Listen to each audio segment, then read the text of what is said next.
I am ready! GMA Weather, serbisyong totoo ng GMA News. Sa mga may lakad po ngayong weekend, huwag kakalimutang magdala ng payong. Makakaasa raw kasi tayo ng maulang panahon sa malaking bahagi ng Pilipinas, gaya na lang ng pag-ulang naranasan sa Metro Manila kanina. May report si Ian Cruz. Bigla na namang bumuhos ang malakas na ulan sa ilang bahagi ng Metro Manila kanina. Ang resulta, baha.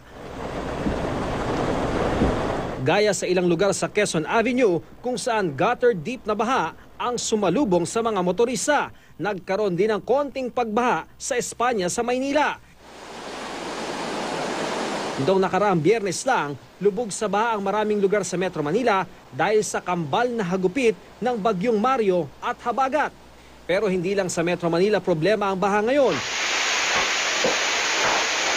Maging sa ilang lugar sa Pagadian City, Zamboanga del Sur, sa barangay Balangasan nga, nangangamba ang mga residente dahil baka tuluyang gumuho ang river control structure sa lugar dahil sa pagragasa ng tubig.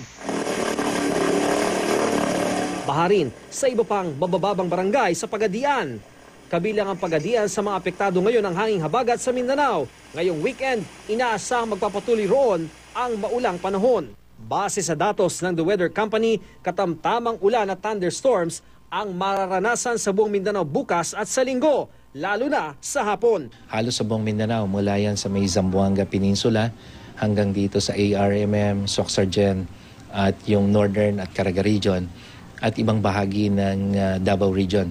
Sa Visayas naman, kanlurang bahagi ang makararanas ng maulang panahon bukas. Sa linggo, inaasang magkakaroon ng mahinang ulan sa iba pang bahagi ng Visayas. Sa Luzon, mararanasan ang pag-ulan at thunderstorm bukas, pero sa Southern Luzon, inaasang magiging mas maaliwalas ang panahon pagsapit ng linggo. Sa Metro Manila, asahan na raw ang ulan sa hapon at gabi sa susunod na 2 araw. Wala tayong hanging habagat, pero meron pa ring mga pag-ulan.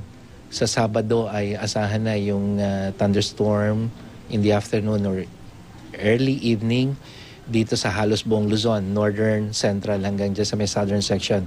Ian Cruz, GMA News.